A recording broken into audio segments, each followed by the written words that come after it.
EAGLES, Eagles.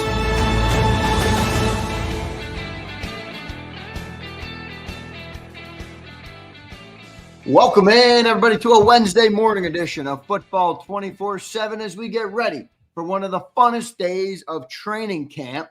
And it's the Eagles versus Browns joint practice number 1. The Browns will be in town today in Philly for the first joint practice. They'll have one today. They'll have another one tomorrow. And then the preseason game will commence the week with each other at 1 p.m. on Saturday will be the kickoff. So a lot of things to look forward to today as we get ready to watch the Eagles versus the Browns. Obviously not watch it up close and personal, but see what comes of it. You know, see how this team fares in a practice versus another football team that's obviously not their own players. So a lot of things a lot of things to look forward to with the joint practice. Johnny Mack calls them, the most important days of summer, from a sense of you get your first team unit out there, you get real significant reps against an opposing defense, against an opposing offense, if you're the Eagles defense. And that's very significant. Obviously, this is we've reached the phase of football where starters don't play in preseason. So these are valuable reps, and it's obviously a lot to look forward to today with this team. I want to welcome and thank everybody for being here this morning on a special day edition. We're going to have a little bit of extra content today with the joint practice. I'll probably, depending on what's coming out, I'll probably do an instant reaction type of thing, or maybe even go live. So stay tuned for that. Keep yourself posted on the channel if you have time for it. Good to see Cody in here. Man. What's up, man? Like that name. Bird Gang Girl, my girl, Bird Gang Girl. What's up, Bird Gang Girl? Miguel Lara is in here. Miguel, appreciate you, brother. Cody K's in here. Shady Westbrook. What's up, Shady? There he is. Shady's not complaining today. We love it. Fly, Eagles, fly. Kimberly Sarico. What's up, everybody? Good to see everybody. Appreciate all of you guys being here. For those who tuned in on Birds 365 last night, I was not present, all right? The big man, Joe Krause, my pops, sat in the chair for me, so he did a great job. Great show last night. Good to be back in the saddle, though. Had some business to handle last night. That was urgent, so I had to tend to that, and I was able to get Pops the cover. So hope you guys enjoyed the show last night. We'll be live again tonight, 6 to 8 p.m. All right, so we'll have a full recap. We got a full day of content with the joint practices coming up. So a lot of things to look forward to.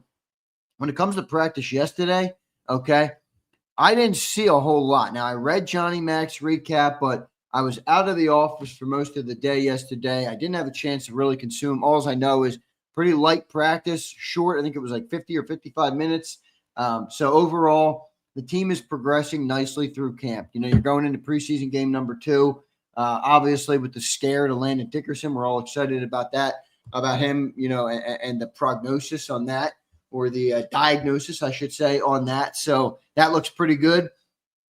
And, you want to think it, look, this is a fun time of the year, and you want people to win jobs, and you want all these things to happen. But at the end of the day, we got to get to the season healthy, and then furthermore, we got to try and get late in the year healthy. There's a level of luck that comes with that. But, I like the way the team handles their business at this time of the year. I would urge them to stick to their guns, stick to what they do. Don't worry about me or Cilio or John or anybody else that has a comment about, the way they handle practice, and get those players healthy, keep them healthy. And that's what we need to have success really this year for the football team. So a lot of good things to look forward to today. I'll pose a general question to the chat. What do you look forward to today in a joint practice with the Browns? What do you look forward to today in a joint practice? Is there a little bit of, I'm excited to see Shador. Come on, you can admit it. Come on, you can admit it. I know you can admit it, because I know I am. All right, we're all excited to see our birds, but everybody's a little excited to see Shador Sanders. All right? I know I am. I know I am excited to hear what Shador can do to that Eagles defense. And then conversely, I want to see what the Eagles defense can do to him. So how can the defense shut him down? How can the defense get prepared to play versus this team? The other thing is you got Myles Garrett. This is a good defense, man. This Browns team has a really good defense. Denzel Ward's one of the best corners in football. Obviously, Myles Garrett, we all know him. We're all familiar with him. He needs no introduction, as in my estimation, probably the best player in football, maybe. If not first, up there in the top 3, top 5, wherever you want to put them. You want to see about that. But good corners. They got good safeties. They got a good defensive line. Like they got a good defense. They got a good defense. So I think there's a lot of good tests here to come today for the Eagles offense. A lot of things maybe you can get out and clean up, figure out what you do well, figure out what you don't, figure out what to work on, figure out what to put on the drawing board for the next week of work. So these are important practices. And by the way, I'm excited there's 2 of them. I'm excited there's 2 of them. So let me go to a couple comments in the chat. I was thinking, will Myles Garrett play? Kimberly, I'm pretty sure he's set to play. Billy Don says, good morning, Jacob Nation. What's up, Billy Don? Shady says, seeing improvement from a few guys from the Bengals game. I agree, Shady. Who's on your mind, Shady? I think Ringo. You hear about Ringo. You'd like to see Ja'Cory Bennett get thrown into the mix more. You want to see, obviously, either Adoree or Keeley or Ja'Cory, one of those guys. I'm waiting for one of them. I'm waiting for one. Who's going to jump? Who's going to take the leap? Who is going to want to set themselves apart from the rest? Shady brings up another good name, Sidney Brown, obviously, a guy who I thought got banged up in that game when he held that shoulder, but he's okay, and he's obviously another question mark on the team. So I agree with that. I thought, Shady, I'm not sure if you saw that, but he spoke a little bit recently, and after practice, I think it was yesterday. He's got a good mentality and a good mindset on things. That doesn't mean he's going to turn into a great player, but I think he has kind of the tools necessary, and if he gets coached up by Vic a little bit more, I kind of like what he can become. The other guy I'm excited to see today is actually Tyler Steen. He looked really good in that preseason game. And how does he fare against this Browns D-line? They got pretty good players all across that D-line. It starts obviously with Myles Garrett, who he won't be going up against very much, if at all.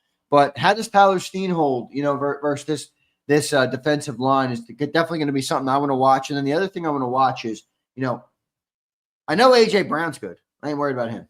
I know Devontae Smith's good. I certainly am not worried about him. I want to see if Jahan Dotson can create some plays, today versus this Brown secondary. And, what can he do? Is the hype and the chemistry and working with Jalen in the offseason and expect a little bit of better expectations with him having a full offseason. Is all that real or is it fake? Is it real in the sense that he can become a bigger part of the game plan and help the team win football games? Or is it a whole lot of last year with a whole lot of, nail polish put on, a whole lot of lipstick put on? So I'm kind of watching if Jahan Dotson can make some plays. It seemed much better chemistry this year, which is a positive thing. So that's pretty exciting there. And I want to see that. The other guy is Darius Cooper. What can Darius Cooper do? Is Darius Cooper a viable wide receiver 3 at any point in the year? So, he had a great camp. He had a great game 1. He's had a good training camp thus far. But as John pointed out, you got to continue with it, man. You're not going to be given a job in the NFL, from one good preseason game. You got to stay consistent with it. I think he's had pretty good practices. I haven't heard anything against that or away from that. So they're actually even now lining him up at secondary or at kick returner and all those things. So, I think he's in a good spot. I really like that player. I know I've been super high on him, and maybe I'm a little too high too early. But sometimes you see a football player, guys, and you're like, hey, that guy can fucking play. All right?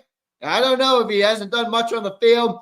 He might be a rookie. He might not have proven much. He might have played at Tarleton State. He might not be better than a lot of guys on our team. That guy can flat out play. That's what I saw. I don't know if that's what you saw. That's what I saw. So let's see what Darius Cooper can do. But I do not want to see them move on from him. So we'll see. We'll keep our eye on it. I got Johnny Mack right now. We're going to keep John pretty briefly. We got Kevin Patullo, 9:10 this morning. And then joint practice with the Browns kicks off at 10 a.m. Let's go to Johnny Mack right now, joining us here on a Football 24/7 morning edition. Johnny Mack, how you doing on this Wednesday morning, brother? Good.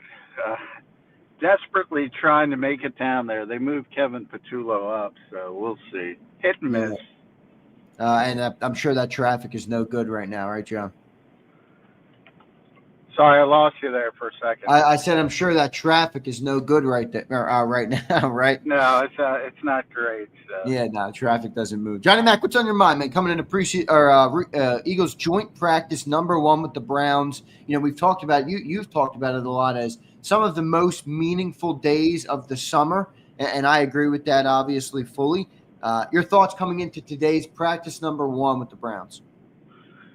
Yeah, I think it's an important 2 days. I mean, if you think about this is the most work the ones and twos will get against a different team. So, you know, obviously it helps the Eagles that you have certain young players going against Lane Johnson and A.J. Brown when he's healthy, Devontae Smith. We talk about that all the time. But, you know, I also talk about Lane Johnson and Brandon Graham saying towards the end of their career, you know, they knew all the tricks, so you wanted to get different looks. And I think it's always important to get different looks instead of practicing against the same people every single day. So to me, these are the 2 most important days of summer when it comes to preparation for the Eagles for the 2025 season. Any names, John, jump out that are? I mean, I know you just mentioned a couple there from the Browns' perspective, but how about from the Eagles' perspective? You know, if you're Vic, if you're Sirianni, if you're Howie, if you're Kevin Patullo, anybody that you think, you know, maybe has more eyes on them in an environment like this, as opposed to, I don't know, A.J. Brown, you know, lined up versus the Browns or not. I think we all know what A.J. Brown is and what he's going to be. Any guys that you think have a little bit of an extra spotlight on him in an environment like this? Well, I don't even know if A.J. is going to practice because he's still dealing with that hamstring. He has been back in a limited fashion, but hasn't been back in team drill. Same thing with Zach Bond, which has been you know, the Eagles are being very cautious with those guys. I mean, it's the same guys we've been talking about all summer, the obvious ones, the guys competing for jobs. I think the most notable new one is Jacorian Bennett, who has to, you know, prove himself basically in the fact that does he belong in this cornerback conversation? And this is the time where typically if everything went well, you would absolutely want to, and I got a stopped car. I apologize. Nothing's going right this morning. John, your safety is more important than this comment, so continue when you can. But with Jacorian, it's like he's got a very short window, and he's got to either prove he belongs in the conversation to be that starter, or, you know, he's going to be here as a backup. I don't want to overstate it, but obviously when they trade for him, that's a clear indication. As I say, actions speak louder than words.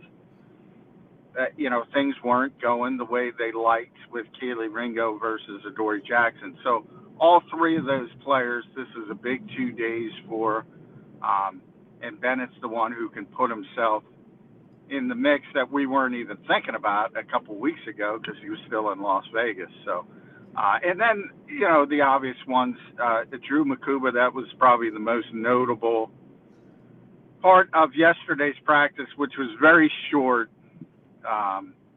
under an hour, and 25 minutes of that is stretching and individual drills. So, but he took the first rep at safety in nickel opposite Reed Blankenship, which is the first time he's done that since day 2.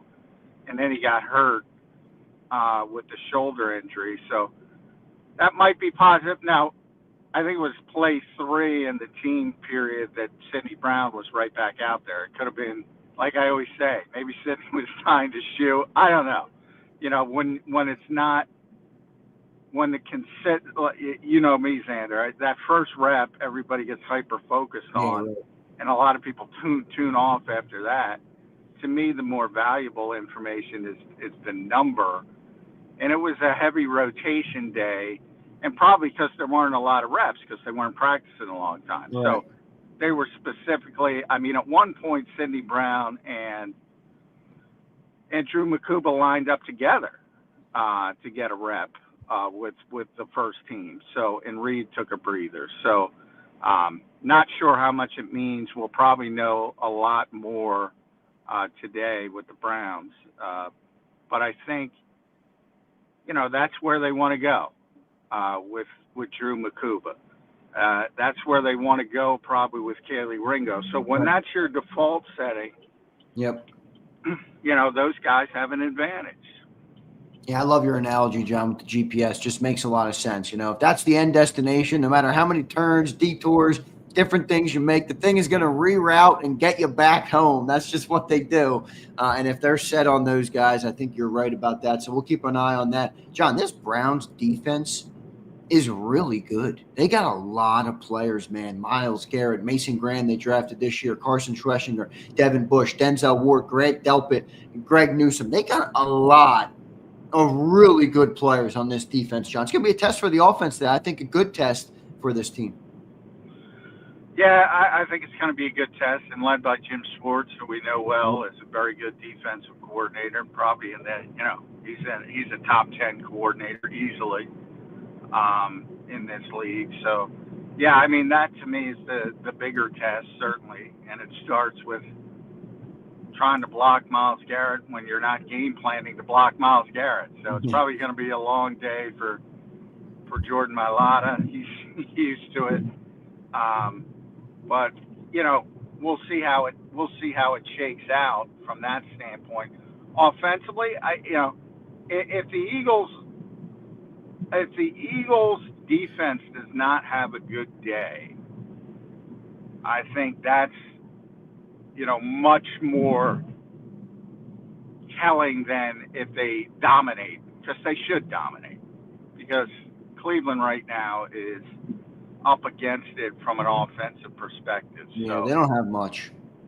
It's going to be tough, to be honest, for the offense to impress me today, even if they play impressively, because that's the expectation. The Eagles defense against the Browns offense. And we have more questions on the defense. So that part is a little disappointing that this is the team coming in, because I prefer to see a team with a really good offense and that could really test the defense to get a better gauge. And I don't know if we're going to get that, to be honest. Yeah, it's going to be interesting to see, John. Is there anybody on that Browns offense, that can kind of put people on their toes? I know the quarterback situation is interesting. I'm not sure who's going to be out there today. They got Jerry Jeudy at wide receiver. They got Njoku at tight end, who's a pretty good player. But, overall, I don't really see a lot. And that's why I think your comment about the defense is important today, or at least will tell you a little bit more today, because, they don't have that much. So you would think the defense would be able to hold their own versus them right now. Well, yeah, but you mentioned some of their good players. Like, they have a pretty good offensive line. It's not. Yeah, they got Petonio. Yep, Wyatt Teller. Yeah, they got some good O-linemen. You're right about that. Jack Conklin's been around. I mean, they're definitely a top half of the league offensive line. I would argue bordering top 10. You mentioned some of the skill, and Njoku's phenomenal. I mean, from a physical standpoint, he's a bus guy. I always say he's the guy you send off the bus first, him and Myles, and you just go, oh shit, what are we in for? And Jeudy is, I'm sure Jeudy will give them troubles in one-on-ones against the D-backs. He's a very good player. So, I mean, all their issues stem to the quarterback position, let's be honest. And you can have great talent around the bad quarterback, and the bad quarterback is going to look a little bit better. Now, the positive with Joe Flacco is he knows how to play, so you're going to get good looks from that standpoint. And then after that, I don't know where Kenny Pickett is. I'll see when I get down there. Hopefully he can practice, and at least he knows how to play. But if it's a lot of Dylan Gabriel, a lot of Shedeur Sanders, which is going to be a big story for some weird reason, I don't think that's all that helpful for Vic Fangio, to be honest, because those guys, not to say they can't turn into good players. I was higher on Dylan Gabriel than most. I thought, from a college perspective, I thought he was the guy who knew how to play. And Shador's got a chance to be a good player, but it's going to take a while. And those are the kinds of quarterbacks that Vic Fangio defenses eat up, because it's confusing, and not that they're game planning, but it's confusing just in general for them. So right, it's the salty dog. I prefer to have a better. That typically do well. They know what they're seeing, they know what's coming, and they can dissect the defense quick. Yeah, and Joe can do that. So but at his age, obviously he's not what he once was. But from a mental standpoint, and a sharpness and acuity standpoint and all that, he can still do it. So maybe the first team reps are valuable, but I don't know how they're handling him. I'm sure they don't want to give him a huge workload at his age. So might be limited reps compared to a typical, like a Jalen Hurts type quarterback one. So we'll see how it develops. Good stuff there, John. Who's the biggest test today, individually, outside of Myles Garrett? I know Myles Garrett, but what player has the toughest test in practice today with the Browns?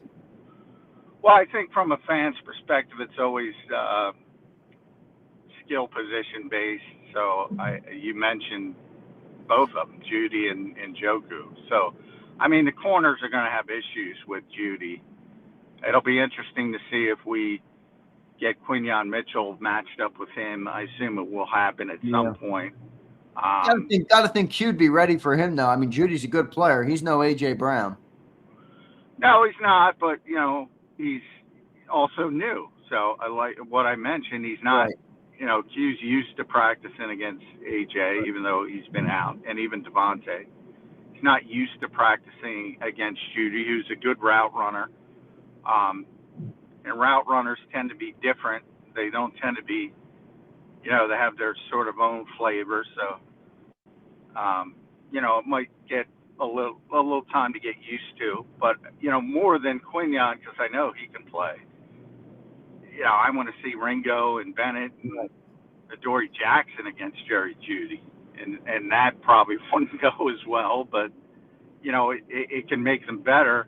And the same thing with the young linebackers, particularly Jahad Campbell and Small Munden. If they get matched up with Njoku, that's a really, really difficult matchup. And the safeties as well, Sidney Brown and Drew Makuba, especially when you talk about the size difference.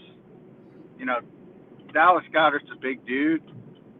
He's not big compared to David Njoku. That dude's a fucking animal, John. He is massive, dude. Yeah. He's impressive physically, to say the least. So those are, I think, the matchups that bode well for Cleveland. Again, Judy against the second tier corners, and Njoku against the young back seven defenders. Good stuff. John, you're looking at it like I'm looking at it in a large part. I'm excited to see what some of those corners can do, what Sidney Brown can do out there today. When you look at the linebackers today, John, what do you think Jahad Campbell's role will be in today's practice? I think it's going to be good to get him up in this, up against the competition in this joint practice as well. Yeah, I just mentioned him with Njoku, that type of thing in coverage, because that's really where Jahad is probably not up to speed right now. Going straight ahead, I think, if I project to week one, I think early in the season he's going to be more of a sub-package player. Vaughn's going to be back, and he's going to be part of it, and I think Trotter will be the other linebacker week one. How long that lasts depends on how quickly Jahad picks up the rest of it, but right now I think he's good going straight ahead. So I think for people who are at the open practice at Lincoln Financial Field, a lot of nice things in backed up situations. When the offense was backed up, he created what was a turnover, should have been a sack, with a blitz from the second level. Red zone, same thing, where Vic is more open to blitzing in those situations. That's what I think he's most valuable doing right now. And the other stuff, again, one-on-ones and things like that are going to be interesting to see. They usually do running backs versus linebackers and pass protection drills to see how Jihad handles that. Yeah. But he's really good right now going straight ahead. It's the lateral stuff you kind of worry about from the off-ball linebacker perspective. Yeah, I wonder. I mean, that John, that skill set is interesting because obviously he's shown I like what you called him the other day. I forget exactly, like a praying mantis, I think you said. But he's got the length, size, he's got the speed, and he's got the strength. You think about, you hear that, and I've seen Jihad in person. He's a bigger dude, I think, than most fans think who haven't seen the guy. I don't know. Do you see the potential for just for lack of a better name, a Micah Parsons level skill set in terms of he could play that role in the NFL? Not saying he's Micah. I'm saying, could he play that role in the NFL in your eyes, or do you think it's more probably going to be an off-ball linebacker? Well, right now, yeah, I don't think he's a natural edge rusher like Micah was. That's the comparison Howie made. Forget about me and a lot of people. Yeah. But they made the same thing about Abdul Carter. I don't think Abdul Carter is Micah Parsons either. So certainly he's not as naturally gifted as an edge rusher. Could he turn into that? Yeah, the few reps he's gotten there have not been positive ones. It was basically just really it was supposed to be a speed rush, but it turned into a bull rush. Because, NFL tackles are going to handle that pretty easily if you don't have the counter moves. So I think he's a work in progress in that aspect of it. And, the Eagles, because Vic has said this pretty consistently, it's tougher to learn stacked linebacker than it is edge rusher. So they started there for that reason. And eventually it's going to evolve into more of a pass rushing role, but I think that's the developmental part. And I think right now it's trending more towards, for hardcore fans, of Mike Zimmer like A-gap looks with Zach Bond instead of the edge. So, in other words, he and Zach Bond will stand over the center in the A-gaps. Right. And you try to create uncertainty, who's coming, who's not coming, maybe both drop. I think that's the way it's going early on. Longer term, next year, 2026, maybe they use the off season to get him up to speed. Right. But right now, he's probably not ready to be an NFL edge rusher, unfortunately, because the Eagles could really use that. I know. That's what I was saying. I mean, it's, not only would it be a nice thing to have, and the player kind of has the physical traits to potentially get to that point, but as you just point out, it's not really the deepest position on the team right now. So if he was good over at that spot, maybe he would be used. John, good stuff there. John, Kevin Patullo coming up this morning. I'm not sure if you're going to be there or not. I know you're in traffic a little bit right now. They moved it up on you last minute, but with him today, what are you watching on that offense with the Browns, and what are you expecting to hear from Kevin Patullo today? It's day 14 of camp, John. One preseason game down, and now going into joint practices. Yeah, I'm sure there'll be a lot of talk about what he's trying to accomplish in these two practices, and that kind of stuff should be self-evident, but clean operation, all the stuff you constantly hear. You don't want to see a bunch of false starts. The one concern, and it happened the last time the Browns were here, was Myles Garrett completely wrecked the practice from an offensive perspective. So, you don't game plan. So, if the Eagles were playing the Browns in the regular season, that would be their entire game plan would be, all right, how do we deal with Miles? And you're going to chip him and double team and do all these different things. Well, you're not going to do that in practice. So, Jordan Mailata is really important in this practice just to get solid reps. It can't be like it was last time. I know. You think they're bringing a tight end over to help him? I mean, I love Jordan Mailata. He's one of the best in the league, but John Myles Garrett is a different beat. He'll beat any tackle in football, man. Yeah, and that's the problem. It's almost like you almost want to game plan a little bit, right, just to get value, just to get reps that are meaningful. But knowing coaches, that's not the way they do it. So, Jordan's got to have a good day, and so you can get some representative reps, so to speak. And I think he will. He's gotten better. He and Miles are very close. And Miles is one of those guys that tries to help others, like Slay. I guarantee you after today's practice, he'll be on the field with Jordan for a long time. Just trading tricks of the trade and all that type of thing, because that's just what he does. But, yeah, I think it'll be better because Jordan's gotten better, and he's one of the best left tackles in football. But, yeah, you just can't let him wreck the entire practice. Yeah.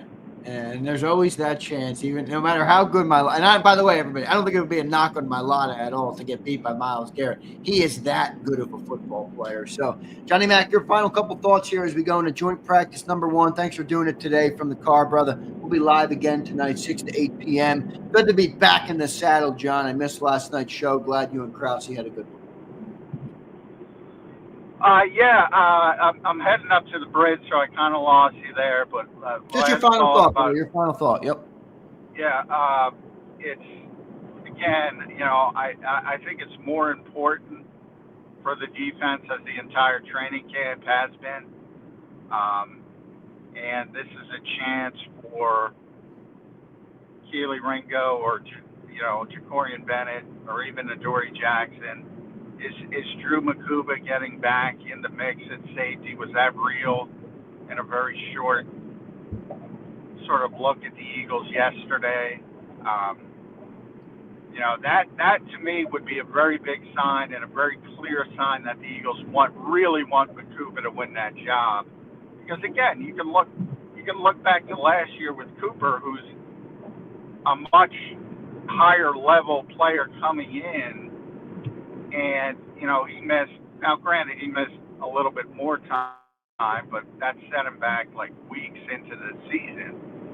And this time, if they really are pushing Makuba, that probably is not a good sign for what they believe in Cindy Brown. So that to me is going to probably be the most interesting story, along with Bennett. Can Bennett get involved in a quick? Obviously, it's very quick for him getting here late. Can he get involved in the cornerback battle? Yep. Johnny Mac, I'm thinking the same as you. Let's just hope that Makuba doesn't fold like a pretzel when he tries to tackle David Njoku, who is a big dude. Johnny Mac, great stuff today. We'll catch you tonight on Birds 365. Thank you, brother. All right. Thanks, everybody. All right, there's Johnny Mac. John McMullen joining us right here on Football 24/7, a morning edition, a great show there, and a preview of what's to come today with joint practice. I'm telling you, David Njoku is a dude who will run Andrew Makuba into the fucking turf, okay? Excuse my French, okay? David Njoku is probably, I don't know. Apparently, Makuba got his first injury on he dived for a pass or something and he hit the ground and got hurt. Yeah, I can assure you that tackling David Njoku is going to hit you a little harder than that. All right. It's going to hit you a little harder than that. So I don't know about Makuba, man. That dude is David Njoku is no joke, man. He's no joke. He's not the greatest tight end in the world. He's a good player. He's not, incredible, but I don't know. Daz says Makuba about to bury Njoku. I don't know about that, Daz. I don't know. Slager says pretzels fold. Pretzels do fold. What are you, Slager? You're not in Philly anymore? Come on. What are you, New Yorker now, Slager? Come on. I had Philly pretzels yesterday.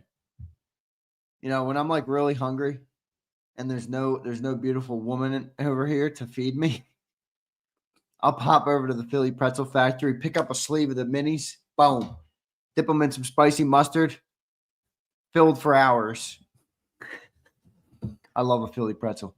I love a Philly pretzel. What's up, Tony? Good to see you, brother. What's up, Eduardo? Daz is in here. Sig Lord. Good to see Sig Lord. Izzy B. What's up, Izzy B?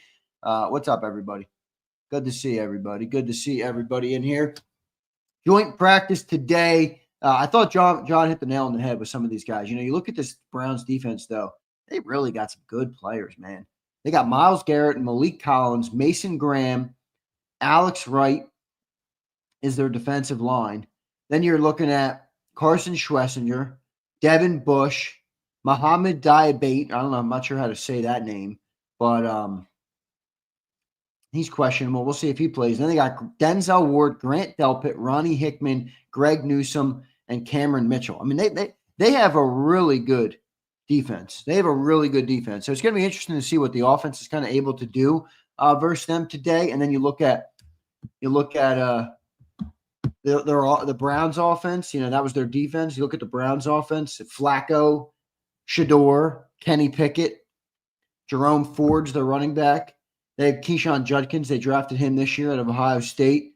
All right, Jerry Jeudy, Cedric Tillman, Jamari Thrash, Deontay Johnson, David Njoku. We talked about him. DeJuan Jones, Joel Bitonio, Ethan Pochik, or whatever, however you say his name, Wyatt Teller, and Jack Conklin. So they got a decent offensive line, decent, not the greatest skill position players, but, you know, overall, it's going to be a good practice. I'm excited to hear about this. And then, obviously, Prince, as you said it. Prince, I don't know if you were here earlier, but I was joking with the people. I'm like, all right, everybody, you can admit it. You can admit it, Prince. Who wants to see Shador Sanders today? I know I do. I'm excited for the Birds, don't get me wrong. But I want to see some Shador Sanders today. Prince, I want to see Shador. Keely flashes today, Pumper says. All right, Pump. All right, Pump. I know I do too, Prince. Daz says definitely not me. Xander, your dad's Kango last night was fire. My dad is the GOAT. All right, Dro. My dad is a legendary GOAT. I'm not sure which one he. Oh yeah, I think I remember which one he wore. Yeah, so at his, at the house, Dro, he's got like a collection of Kangos in where he works in his office, and then upstairs in his room, he's got these big bins. He slides them right under his bed. He's got these big bins. And they're filled with Kangos. There's probably 300 of them. There's like three filled bins with Kangos. Stacked. Boom, boom, boom, boom, boom, boom, boom, boom, boom, boom, boom, boom, boom, boom, boom. There's got to be. I'd like to count them. I'll ask him. So whenever he gets a stale rotation, because he likes to change. Did he change mid-show last night? He likes to change mid-show. He's different than me in that regard. He'll change it out mid-show, man. He'll be like, all right, into the commercial break, we're back with a new Kango. All right, so that's my pops for you. That's how I grew up. He's been doing that since the day I was born. That's the only thing I can remember. Like that's been a constant with my dad. When I was younger, people used to say, oh, yeah, your dad's the guy that wears the hats. I'm like, yeah, that's my pops. So, yeah, pretty good. Pretty good. I might have to go and steal some Kangos from him, actually, now that I'm thinking about it. He's probably got enough up there. I could steal a few. He might not even notice. Man. Deshay says your pops did a great job. Thanks, dude. He's been doing this a long time, man. So he's been doing this a long time. He still works. He's a work. Got a great work ethic. That's where I got my great work ethic. Learned a lot from my pops. Let's go. JD3 says, thinking about the bully Mason Graham, going to be nasty. Yeah, let's see what Mason Graham can do. I mean, he's a good player. Obviously, was a great college player at the University of Michigan. Drafted, I think, in the top 5 this year, if I'm not mistaken. Right? He was a top 5 player this year, basically. Yeah, he was picked number 5. So he's a good player, man. I'm excited to see how he fares, and he's going to be presumably lined up. All right. Presumably he'll be lined up over Tyler Steen. So good battle, good battle. Good battle. We'll see how that shakes out. JD3, thank you, dude. Damon Knight checked in. Member for 15 months. One, thank you for being a member, my guy. I appreciate that. Xander, just got to say, your pops is the man. Thank you, Damon. He absolutely is the man. And more importantly, he's a great father. He's a great husband to my mother. He's a great role model to all of us, and he takes care of his kids tremendously. So he's a great father. He really is. And he is the man. He's a cool ass dude. All right. He really is. He's the man. Josh Herman says, 3 more weeks till the slaughter, JAKIB Nation. I love it. I love it, baby. I love it. 3 more weeks till the slaughter of the Dallas Cowboys. All right. Eduardo says, $16 for a beer at the Link. I'm rioting at the opener. Eduardo, I got a memory. Are you heading to the opener? Because you went to the opener last year in Sao Paulo, Brazil. You went to the opener last year in Sao Paulo. Now are you heading to the Thursday night opener with the Eagles versus the Cowboys to the banner drop at the Link on Thursday night on a September 4th under the lights showdown, Eduardo? Are you heading to the opener? Holy moly. That's good living, my friend. That is good living. Philly Lock, Sub-Z, good morning, brother. Good to see you in here. Big joint practice today. Looking forward to it. Looking forward today to do it. Swagger says, I read somewhere the Link has the highest priced beer in the NFL. Yeah, well, they can F off. That's ridiculous. Well, one, I don't drink beer, so I don't care. But it is crazy. Part of me, though, I don't know. Maybe this is like a little bit of the wrong mentality because, a lot of people really try and, people have a family of 4. People want to bring their kids. It's become really tough to go to a game, and I kind of employ the mindset of while it sucks, I don't know, what are you going to do? Like this is life, everything has become more expensive in the world. It doesn't surprise me that now stadiums are more expensive, so kind of part of me is just like, all right, it's the nature of the beast. If you don't want to pay for it, don't fucking go, but I'm not going to bitch about it. Like if I'm going, I'm going to go. And if they don't sell enough beer, they'll lower the price. If they don't sell enough this year, they'll lower the price. So I don't know. I'm not going to bitch about it, but it is crazy the point it's gotten to. It is crazy the point it's gotten to. All right. Deshay says, I'm going to the butcher this weekend. Ooh, you're getting a cow. That's nice, Deshay. You got how much cow you getting? You getting a quarter cow, a half a cow, a full cow? You can load the freezer up with that meat, man. That's good living right there. That's good living. All right. All for the banner. My boy. Let's go, Eduardo.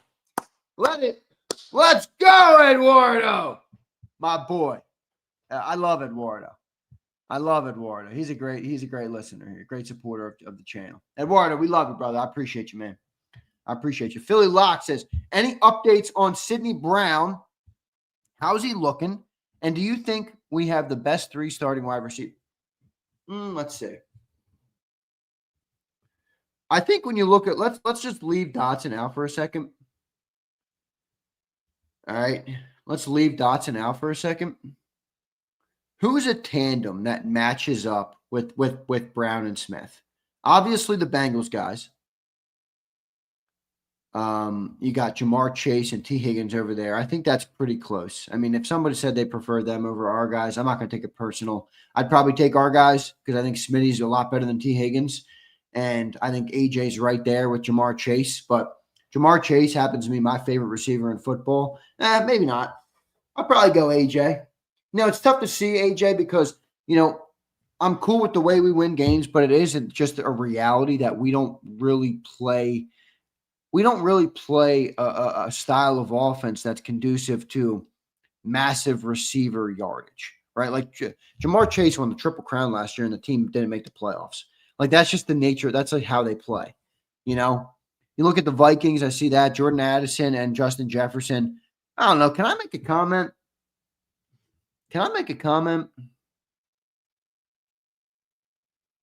Justin Jefferson is a great football player. I don't really think I would take him over A.J. Brown or Jamar Chase like ever. Like I know he's really good, and I don't say this with disrespect. I got him as probably the 3rd or 4th best receiver in football, but his style as compared to Jamar's, which is his own, and then AJ's, which is his own, like, I'm not really taking him over those guys. I'm not really taking him over those guys. I really like the way Jamar Chase plays the game. I really like the way A.J. Brown plays the game.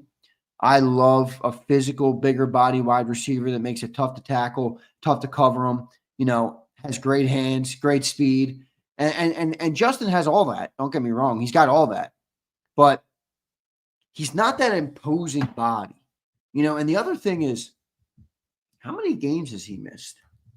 Look, this is a factor, guys. How many games? He's 27. He's one of the best receivers in football. Don't get me wrong. I'm not trying to act like, oh, Justin Jefferson's not that good. He's an unbelievable receiver. He's unbelievable. But I'm just saying, from a preference standpoint, I don't really know if I prefer him over the other two guys, and I don't really think it's close. No, he played 17 games last year. 10 and 23. So he missed some games in 23. That was really it. And he still had over 1,000 yards. He had 1,500 last year, 1,822, 1,621, and 1,400. Good night, man. Holy shit. Yeah. I mean, I might prefer the other guys, but there's no doubt this guy is a fucking amazing receiver. Yeah. So, no harm, no foul. I'd probably still take Jamar and AJ, but good night. That is impressive, man. Those are some impressive stats. Let's look at Jamar's now. Let's look at Jamar's. Mike, I'm with you. I'd probably take AJ. I don't know. Jamar and AJ to me can be like a push. Like you take one, I'll take the other. I'm good with it. Jamar had said, Jamar's stats are not as good in 4 years as Jefferson's. There's no way. Now I think Jefferson might have came out a year earlier. Is that right? Fittery, Fittery, I agree. I'm on board with what you're saying there. JJ is a better version of CD. He's like a really, really good version. I think CD is pretty great too, though. I'm not gonna lie. I know he's a Cowboy, and Eagles fans don't like to admit that. I think CD Lamb's a pretty fucking good receiver. I don't think you get 1,800 yards in a year with that and lead the league in receptions without being a good receiver, without getting open. Jamar had 1,700 last year, obviously won the Triple Crown, 127 receptions, which is crazy. Year before that, 1,200 yards on 100 receptions, 1,046 in 22, and 1,455 in year one. Now, he did miss a lot of games in 22. He only played 12 games and still at over 1,000. So, CD is more physical. I agree. I think CD is a little bit more physical. You'll take Smith over both? Devontae Smith over who? I don't know about that, my dude. I love Smitty. Don't get me wrong, but I don't know. Look, let's be objective here. I think A.J. Brown's in the conversation with Justin, with Jamar, with CD, and they're in tier one. I don't know if Devontae's quite cracked into tier one just yet. I'll definitely take Smitty over Terry. That's for sure. Okay, I'll definitely Crowley. Remember, I got in a battle this summer with John and Cilio about that, Crowley. I'll definitely take Smitty over Terry McLaurin. Definitely. Dad says he'll take Smitty all day over CD. I don't know, man. Who would you guys rather take? Devontae Smith or CD Lamb?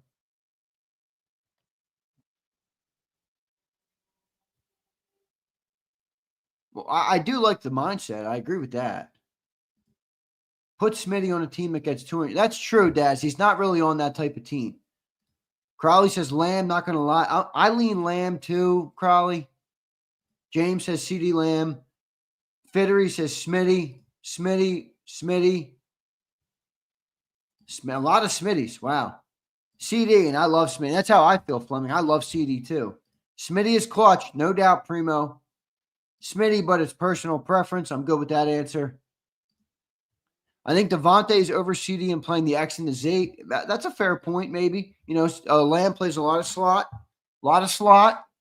So maybe you're right about that, Robert. I think that's a good take. Airbrushing F Lamb, classic Eagle, right? The Eagle comment. Smitty, Slim. Man, a lot of Smitties. I don't know, man. Well, dirty air. See, this is like outside of football. This is like intangible, but you're 100% right about this. He's Smitty is the ultimate team guy, the ultimate professional, the ultimate guy you want on your roster. So if you factor in everything, maybe I can understand where you're coming from with that for sure. And he's got incredible hands, obviously. A lot of Smitties. I don't know. I think I try and always be objective when I analyze other teams, even if they're Cowboy players. I try my best, at least I think I do a pretty good job at staying objective for the most part. But I am not a CeeDee Lamb hater. Like, I don't think he sucks. I'm not. I get it. A lot of Eagles fans, that's their default setting, and I'm good with that. I love those Eagles fans. But, I mean, just let me just pull up the stats real quick. And stats aren't everything, but, he had 1194 last year in 15 games. He had 1749 in 17 games with 135 receptions in 23. In 22, he had 107 receptions with 1359 yards. And the year before that, he had 1100. That guy can play. I mean, that's a lot of freaking yards, guys. He's got 6,400 yards as a receiver in 5 seasons. So he's a good player. He's a very good player. But they're both good. I don't think you're crazy for saying I'll take Smith. I don't think you're crazy. I think Smitty's kind of in that, or Lamb's in that top 5. I don't think Smitty's cracked that, though. If you look at kind of, I don't know, not the national guys or everything. They get a lot of things fucking wrong. But, if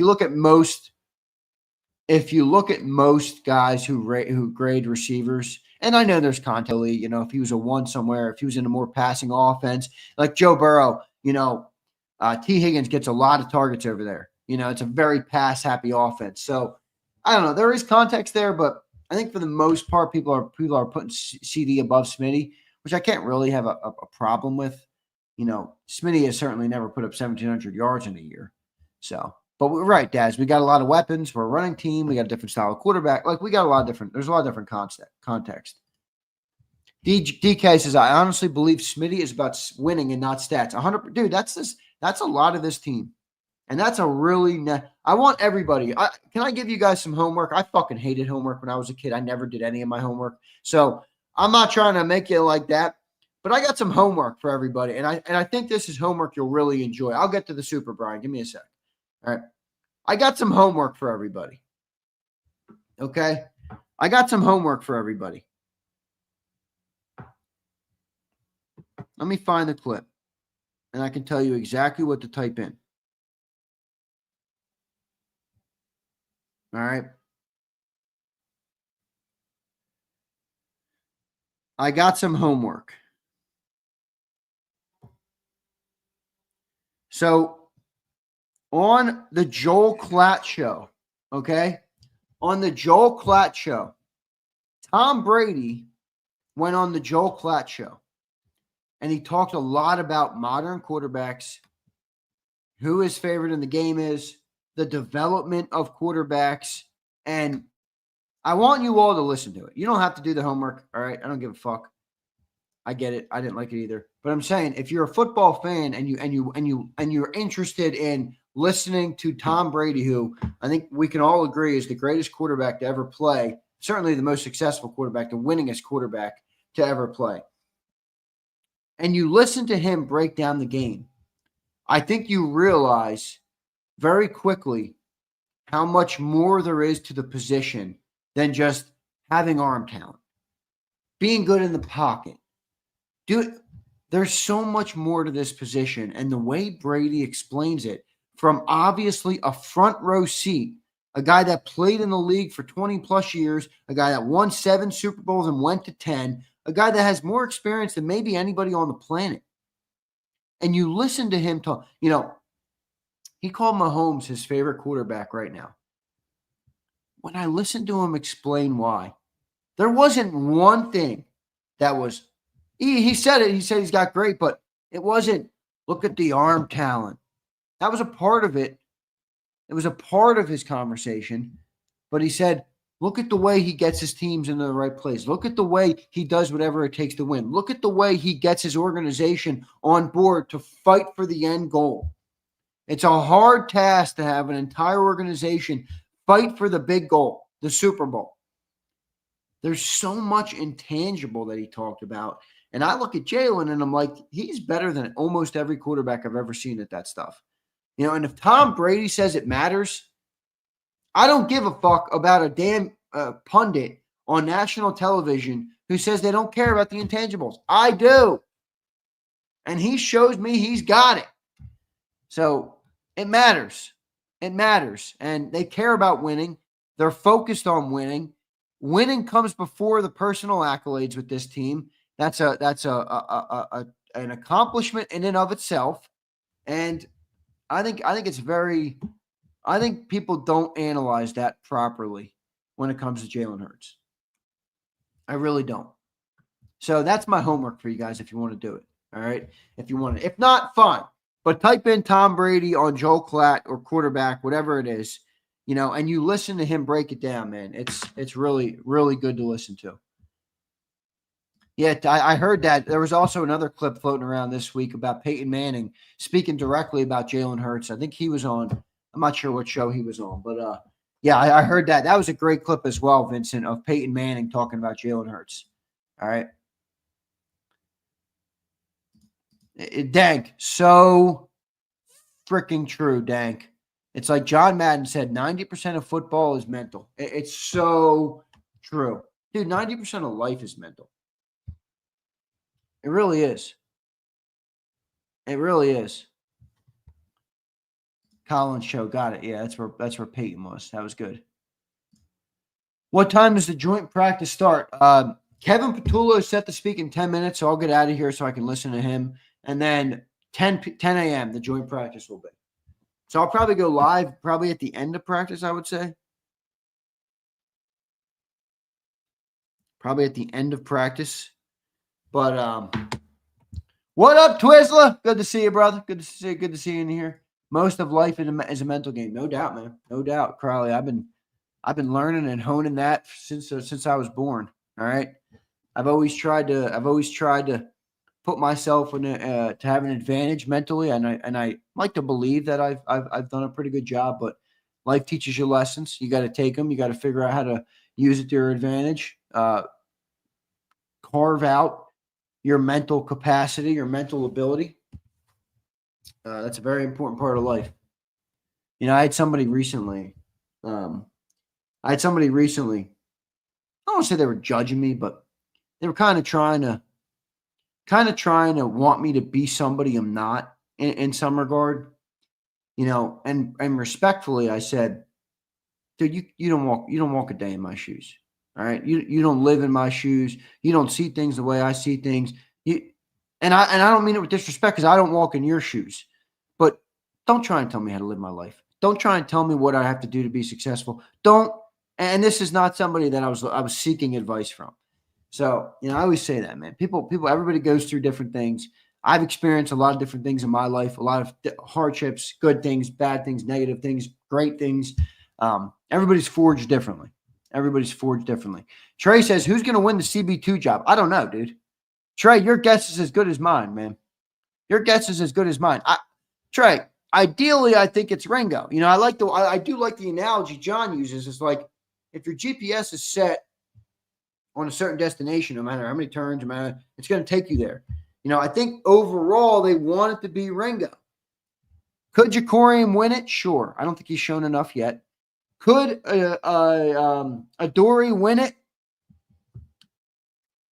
I don't see it.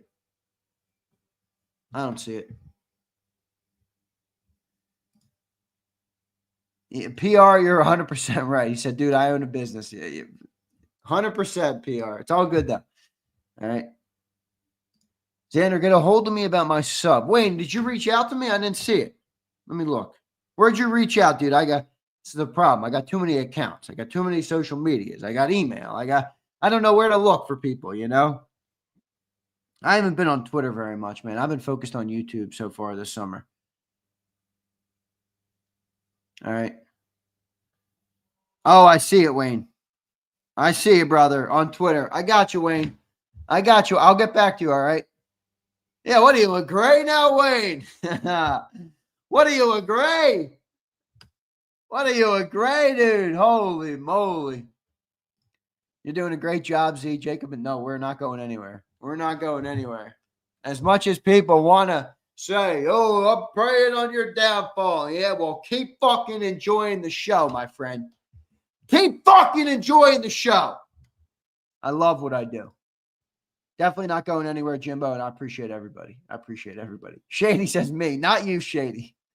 As much as I might have shredded you last week, Shady, it's not you, my friend.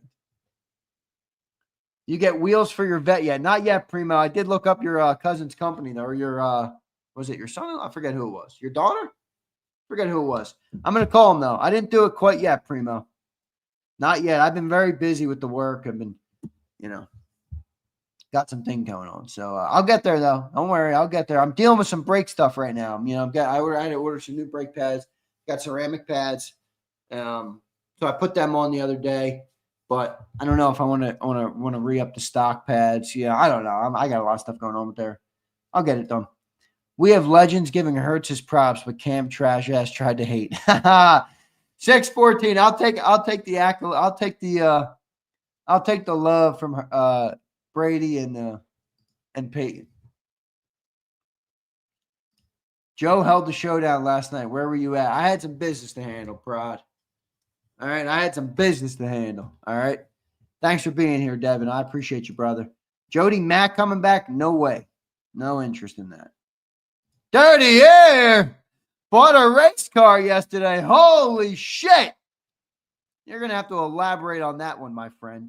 You're going to have to elaborate on that one.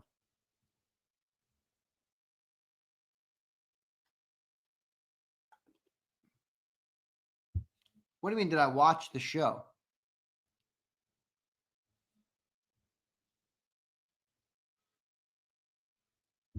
Z was in a deserted field waiting for a small plane. No, not that slag. No, I didn't watch the show. I was busy. I told you that. Fleming, do you listen? If I was watching the show, I would have just done the show. I would have just done the damn show. Yeah, Primo, I might head over there. Let me get to the super chats. I don't know what I was talking shrooms with your dad last night. That's hilarious, Fleming. Is that right? I didn't see it. I didn't see it. So Fleming, you're gonna have to update me. I don't know what the fuck you're talking about. I don't know what you're talking about. You're talking about Jody Mack. You're talking about shrooms. I don't know what you're talking about. I know Jody Mack ain't coming back, and I got no interest in bringing him back, with all due respect. That's pretty funny, though. Here we go. What do we got? Vincent checks in. What's up, Vincent? Member for 2 months. Thank you, bro, for being a member. Slay had a good take. AJ is the only one you don't have to scheme open. That's interesting. I don't know. I don't think you have to scheme open Jamar, dude. I don't think you got to scheme open Jamar Chase. Matt says, in my opinion, it's more confidence than ability with Ringo. Well, I agree. I think he's lacking some confidence right now. I think he's lacking a little bit of confidence right now. I mean, does that come with better play? That is it a what came first, the chicken or the egg? I don't know.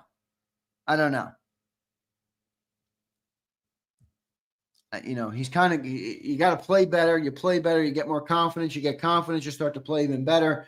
Can you have confidence before you play well? You would think somebody would. It might be hard for some players, Matt. I don't know.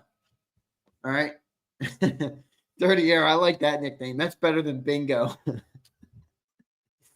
Ringo getting real close to me calling him Dingo. Oh, my goodness. Dingo? That is funny. All right. Yeah, Jody never interacted with the chat. He didn't know how. Don't blame him. Jody was annoying, probably a prick to work with. He wasn't the greatest, Mike. I mean, you can probably imagine what it was like working with him. All right. Stale old dude. I don't really give a shit. Whatever. I got respect for him to some extent, but that extent does end. I enjoyed Jody Mack, but Xander definitely brought some youth to the old folks show. Yeah, that's good. I will say this, obviously not everybody likes me. It's fine. I don't care, but I'll say this. I care about numbers, Birds 365 had a 26% increase in viewership, a 35% increase in watch time, and how about this? A 50% increase in revenue since I took over. Now, again, I'm not here to toot my own horn. I'm just saying, like sometimes you can analyze things that are pretty clear cut in a business. Okay, was that a good decision or not? Did we need him or not? I don't know. Birds 365 has gotten better. Again, I'm not saying everybody likes me. There's a lot of people who comment, "You're stupid. You don't listen to John. You know, you're not good. We need Jody Mack back." There's a lot of people who said that's fine. To each his own. But sometimes I think taking ownership of my channel helped a lot. People when people don't know what they're supporting, I think it's different to support. So I don't want to toot my own horn. I really don't. I know you guys say toot it. I'm not trying to toot my own horn, but objectively speaking, I think it was beneficial for our channel to bring an element of familiarity. You guys know who JAKIB is, what JAKIB is, where it came from, why it's here, who pushes all the buttons, and who does everything, versus a bunch of hosts on the screen who just want their paycheck, don't give a fuck about the actual channel, and in turn, don't really care about you or the listener. I care about the community of people here because this is my channel. You guys show up every day to support something that I built, something I put time, money, and effort into, and I think I've tried to bridge that gap.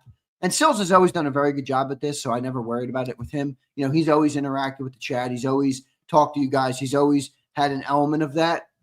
So, it's just a different dynamic, and I think it works better for YouTube. That's all. All right. LAC, 100%. No one's going to care for your business like you. No doubt, dude. No doubt. No doubt. So that's definitely the biggest switch of it. I got no disrespect for him.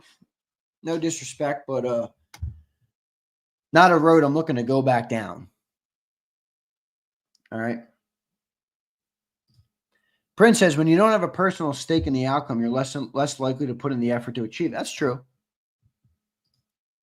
Gary, I know, Gary. I got to add this. I got to add, dude. Gary. I know. Believe me, this is one thing I've been lacking on. Admittedly, I need to get more shorts. I need to get more small short form content of our shows. So I'll get there, Gary. I'm probably going to hire a VA of some sort who can come in and kind of chop it up and do that. But definitely something I got to add, Gary. I'm aware of it. Gary, the real reason that I don't do it is this very specific reason. And it doesn't mean I'm right. It doesn't mean I don't want to add it.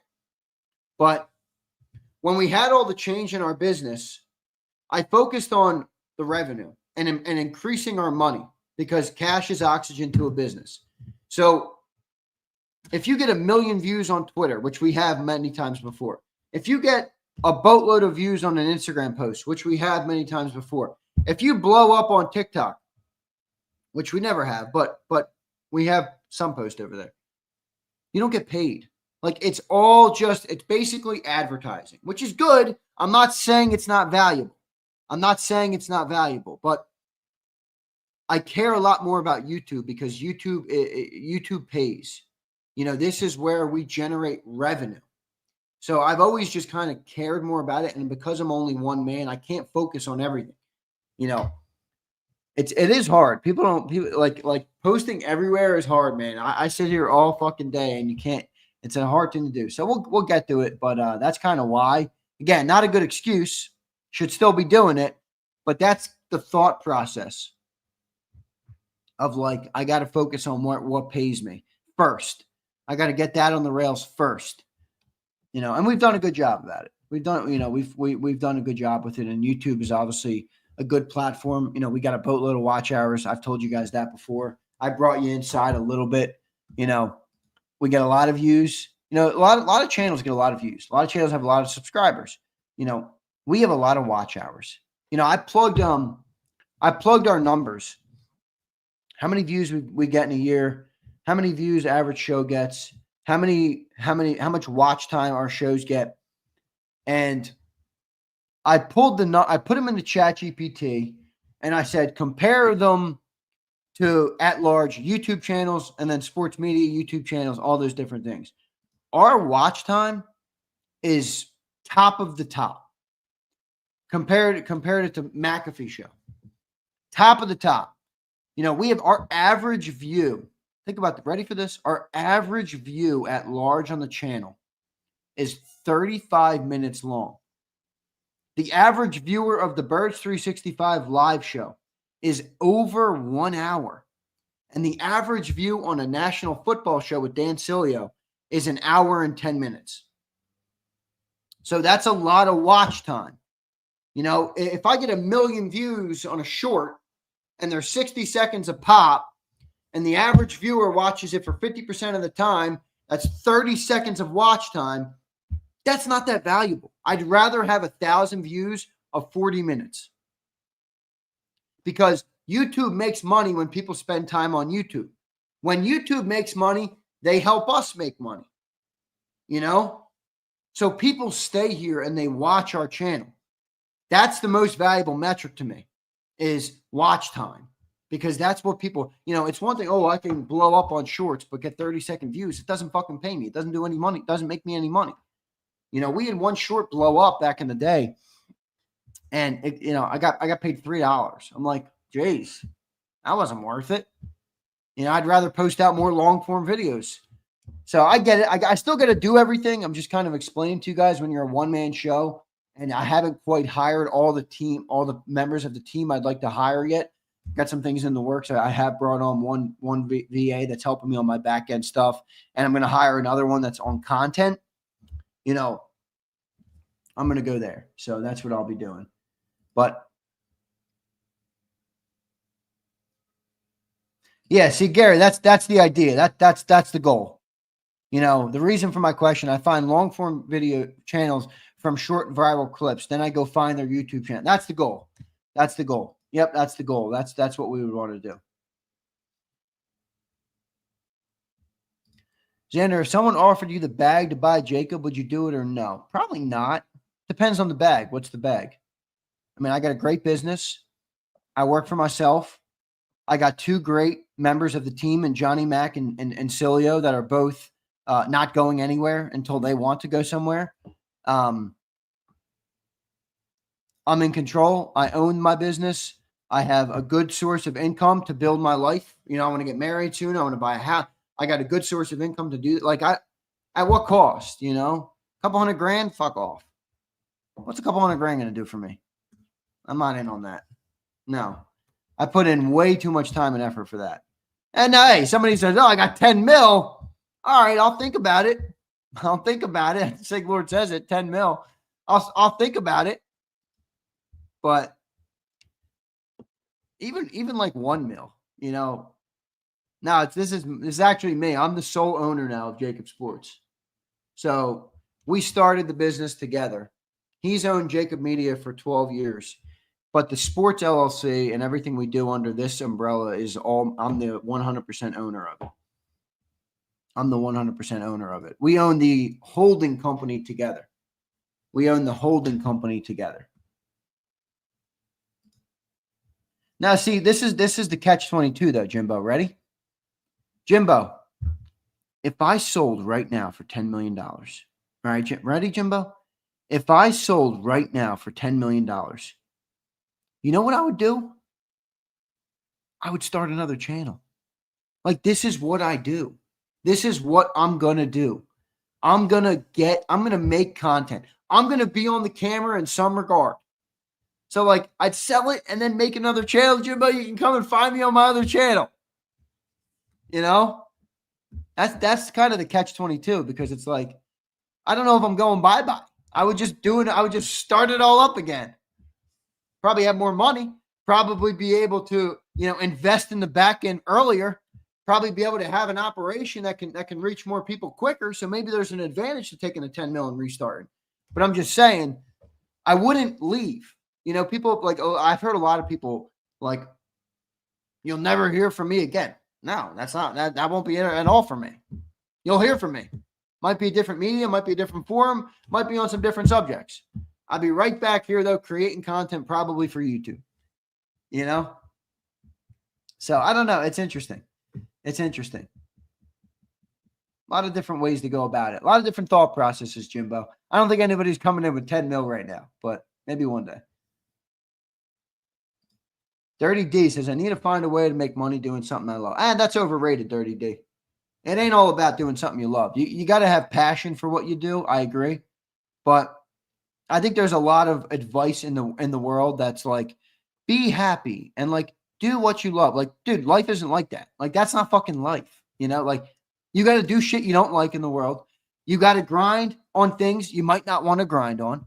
Life is not like, hey, I want to talk about the Eagles and like, now I'm going to make a bunch of money. It doesn't really work like that. Just promise me in 15 years I'm not reading about Xander's Island. No interest, Shady. You might be reading about me having a big garage. That's what I want. I want like a Jay. Anybody know Jay Leno's garage? All right. Anybody know Jay Leno's garage? That's what I want. That would be my goal. Every job has some suck, no doubt. If someone gave $10 million, they would make you sign a non-compete. Yeah, because I'll blow them out of the water. It would be different content. Well, go subscribe to ZK's Garage, my friend. I've already got other content coming. Am I gay if I'm hyped for T Swift on New Heights today? I'm not going to call you gay, but I mean, I don't care about it. Oh man, that's funny. That is funny. Neil says most people hate their day-to-day existence. I feel bad for those people, Neil. Life is hard. It doesn't matter what area of life you're in. It doesn't matter, and the other funny thing is like, I meet people that at the surface look like they got everything. They got the cars, they got money, they got a big house, they got a shore house. They got they look miserable. I talk to them. There's no depth to them. There's no realness to them. There's no, I don't know.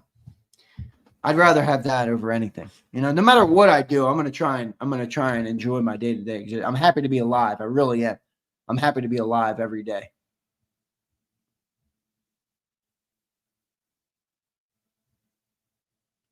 So, a lot of different ways to go about it.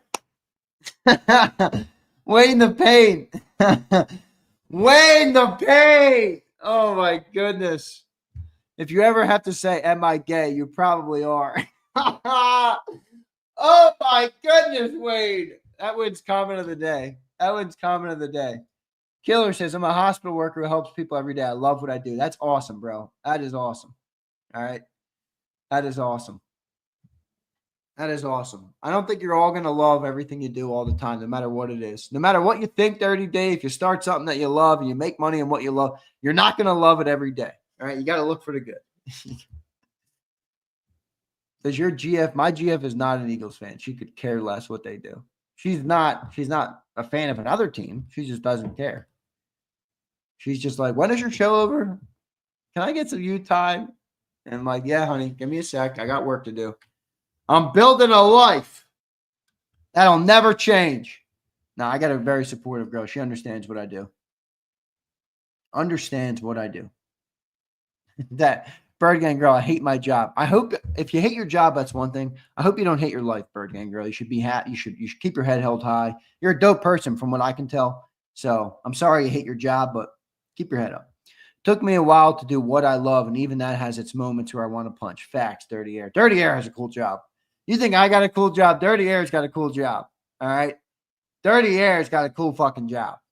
All right? This dude had me up close and personal with the freaking NASCAR, with the team, everything. I mean, that was cool. That was a fun day, Dirty Air. That was a fun day for me. One of the best days of 2025 for me, easily. Best 2 days of 2025. Easily. Big Z building a content creator legacy. Hey, look, that's the goal, man. But I'm not interested in I'm not interested in it from a sense of like fame or like not fame, but just like, how some content creators are like viral and everybody knows. Like, I'm not interested in it for that. Like, I like a good community. I like being able to talk to you guys like this. Like, I like that part of it, and I want to build that part of it a lot more than I want to be the viral guy who does anything for views, who does, like that doesn't fuel me at all. If I can have a channel on my cars and I can build that part of my life and turn that into a business because I love cars and I'm always going to buy nice cars and I care and I like them. It's just something I like. That's awesome. I'm going to turn that into a business as I already have, and I'm going to build that up. Here I got the Eagles. Whether I'm doing this channel or not, I'm watching the Eagles.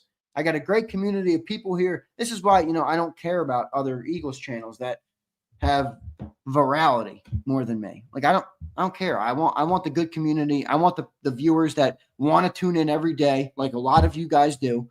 That's what I want. That's more valuable to me. That's what I'd prefer to build my life on. So, all right, I got to go. Is Patullo talking? He's probably already yapping. Patullo's already yapping. Kango Zander, what up, Peter? Good to see you, brother. There it is. You finally put in a Team ZK. You finally put in a Team ZK, Izzy B. Normally, you're always saying, oh, Team John. Team John. Come on, Izzy B. We all know who you love here. We all know why you're tuned into the show. Come on. Any possible upgrades to CB2? They're not going to trade for another person. They just brought in Jacorian Bennett. Come on, man. Should have signed Jair Alexander. Why don't you do call-ins? I'll do call-ins. I'll do it. We do it after the games. Although I got to keep that shorter this year. I went too long last year. I can't be staying up till 3 a.m. with show. I gotta go where the money is, folks. Dank Bird Gang, your dad's Kango game is on point. Yes, it is. I told you he's got like 350 of them. Daytona. We got a lot of Florida listeners. I think it's like our fourth. If I pull up our analytics, let me look real quick. Click on audience. All right, click last 90 days. And then I can go to geographies. 93% is in the United States. All right. And then if I click United States, Pennsylvania's number 1. New Jersey's number 2. Florida is number 3. California is number 4. Texas is number 5.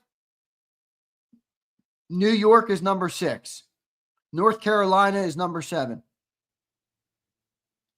Virginia, number 8. Maryland, number 9. Georgia, number 10. Delaware, number 11. South Carolina, number 12. Massachusetts, number 13. All very low, though. That's our top. That's our top. Cowboys fans are always lurking. I'm the only. No, there's still a lot of people in everyone. We have representation in all 50 states. All 50 states. Even New Hampshire is our lowest. Wait, did you just say New Hampshire? Oh my goodness, are you New Hampshire killer? So in our last 90 days, listen to this. No, last 30 days. 21 views came from New Hampshire. Our lowest of the states. 21 views came from New Hampshire. Killer, that might have all been you, dude. That might have all been you, Killer. Maine, how about Maine? Let me check Maine. Maine is 137 views in the last 30 days, and it's 5th to last. The bottom 5 are New Hampshire last, Idaho 2nd to last, Nebraska 3rd to last, Rhode Island 4th to last, and Maine 5th to last. Those are our bottom 5. Those are our bottom 5. Our bottom 5 is right there.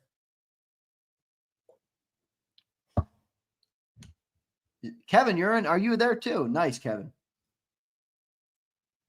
Located in number 8 VA. Appreciate all you and J-Mac are doing to keep us updated. Go Birds. Go Birds, brother. Thanks for tuning in from VA. Richmond, VA. All right, so we got some VA boys in here. Or girls, whatever you are. Yeah, VA accounts for 3% of our audience, 38,000 views, 38,318. Pennsylvania is top with 26%, 320,000 views. New Jersey, second with 7.5%, 90,000 views. Florida, third, 5.5% with 70,000 views. California, 5%, 60,000 views. Texas, 4.5%, 58,000 views. New York is 3.5% with 45,000 views. So there you go. That's a little inside baseball on Jacob's audience. Ready? Where are my girls? Any woman in the chat, present yourself right now. If you're a woman in the chat, say aye. If you're a woman in the chat, say aye. Who's ready for the breakdown on gender? It's pretty funny, I'm not going to lie. All right. There's Bird Gang Girl. All right. She's going to represent the ladies today. I got Texas T. Another great supporter. Izzy B. All right. We got 3 ladies in here revealing themselves right now. Bird Gang Girl, I'll keep your comment on the screen as the representative of the women today. Ready? Who's ready for this? 95.5% of the JAKIB audience is male. 95.5. You got 4.5% are female. 4.5% of the audience is female. So, yeah, I got a bunch of dudes watching me all day. Where are the ladies? Come on, man. It went up. It used to be 2%. So, maybe. I know I'm beautiful. I've attracted a couple more ladies to the channel. All right. 95 went from 2 to 4.5. How about that? How about that? All right. I'm also the only female in 99% of fantasy football. Yep, there you go. That's it. All right. So that's pretty good. That's pretty funny. The age statistics are even funnier. 12% is 65 plus. 17%, 55 to 64. 22.5%, 45 to 54. 25%, the top category, is 35 to 44. And then 25 to 34 is 21%. And then 2%, 18 to 24 years old. So there you go. That's our audience rundown for you guys. That's the audience rundown for you guys. All right, I got to go. Love all you guys. I'm going to go listen to Petula. I'm going to stay updated on the joint practice. Might go live after, depending on what the day comes. All right, what the day brings. And I'll catch you guys next time. Thanks for being here. Thanks for listening to me ramble. Thanks for the messages of support. Thanks to the haters, the suckers and the losers who love watching, don't comment, and want to see us on our downfall. Love all you guys too. Thanks, everybody. See you next time. EAGLES. Eagles.